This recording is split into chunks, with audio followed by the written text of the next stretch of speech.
સુરત શહેરના ડિંડોલી વિસ્તારમાં આવેલ સ્વસ્તિક રેસિડેન્સીમાં એક ઘટના ઘટી હતી, જ્યાં લિફ્ટ ખોટકાતા 7 યુવતીઓ 5મા માળે ફસાઈ ગઈ હતી। મળતી માહિતી મુજબ ટેકનિકલ ખામીના કારણે લિફ્ટ અચાનક 7મા માળ નજીક બંધ પડી ગઈ હતી।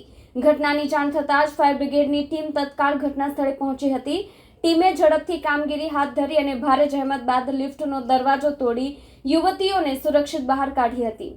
સુરત શહેરના ડિંડોલી વિસ્તારમાં આવેલ સ્વસ્તિક રેસિડેન્સીમાં એક ઘટના ઘટી હતી, જ્યાં લિફ્ટ ખોટકાતા 7 યુવતીઓ 5મા માળે ફસાઈ ગઈ હતી।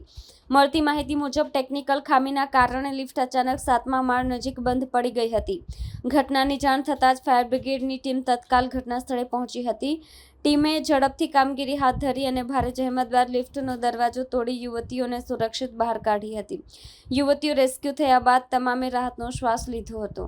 સુરત શહેરના ડિંડોલી વિસ્તારમાં આવેલા સ્વસ્તિક રેસિડેન્સીની લિફ્ટ ખોટકાતા 7 યુવતીઓ ફસાઈ ગઈ હતી।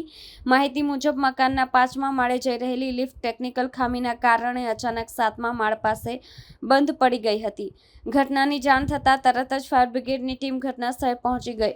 ટીમે વિલંબ કર્યા વિના ભારે જહેમત બાદ લિફ્ટનો દરવાજો તોડી યુવતીઓને સલામત રીતે રેસ્ક્યુ કર્યું હતું। ફસાઈ ગયેલી તમામ યુવતીઓ સુરક્ષિત બહાર આવી રાહતનો શ્વાસ લીધો હતો। ફાયર વિભાગની ઝડપી અને કાબિલેદાદ કામગીરીને સ્થાનિક લોકોએ બિરદાવી હતી।